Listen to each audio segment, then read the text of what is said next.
আসসালামু আলাইকুম। আমি আমাতুল নাহার, মেঘনা শিল্পী স্টুডেন্ট কলেজ নারায়ণপুর থেকে এসেছি। আমি সহসভাপতি বাংলাদেশ বেসরকারি শিক্ষক কেন্দ্রীয় ফোরাম কেন্দ্র কমিটি। আপনারা সবাই দেখেছেন, আমরা 10 দিন যাবত এখানে লাগাতার অবস্থান কর্মসূচি পালন করেছি এবং আপনাদের সুবাদে, আপনাদের মিডিয়ার সুবাদে সারা বাংলাদেশে বিশ্বে আমাদের আন্দোলন খবর ছড়িয়ে পড়েছে, যার ফলশ্রুতিতে আমরা আজকে বিজয় অর্জন করেছি। আমাদের যদিও দাবি ছিল 20%, 1% আমরা কম নেব না, কিন্তু আমরা শিক্ষার্থীদের কথা বিবেচনা করে, দেশের কথা বিবেচনা করে, আমরা যেহেতু আমরা শিক্ষক মানুষ, আমরা অল্পতেই তুষ্ট, সেই জন্য আমরা 15% আমরা সন্তুষ্ট হয়ে আমরা আমাদের প্রতিষ্ঠানে ফিরে যাচ্ছি। আমরা আগামীতে আমাদের যে নির্বাচিত সরকার আসবে, সেই সরকারের কাছে আমরা বৈষম্য চাই না।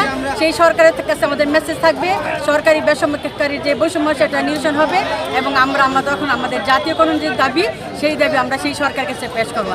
আর আজকে আমাদের সন্তুষ্টি নিয়ে যাচ্ছি। আমাদের নেতারা যে কঠোর পরিশ্রম করেছে, নেতাদের যে সিদ্ধান্ত, সেই সিদ্ধান্ত মেনে নিয়ে আমরা 15% খুশি এবং আমাদের শিক্ষার্থীদের কাছে ফিরে যাবো। আমরা তাদের যে ক্ষতি হয়েছে, সেই ক্ষতি আমরা পুড়িয়ে দেওয়ার চেষ্টা করবো। ধন্যবাদ।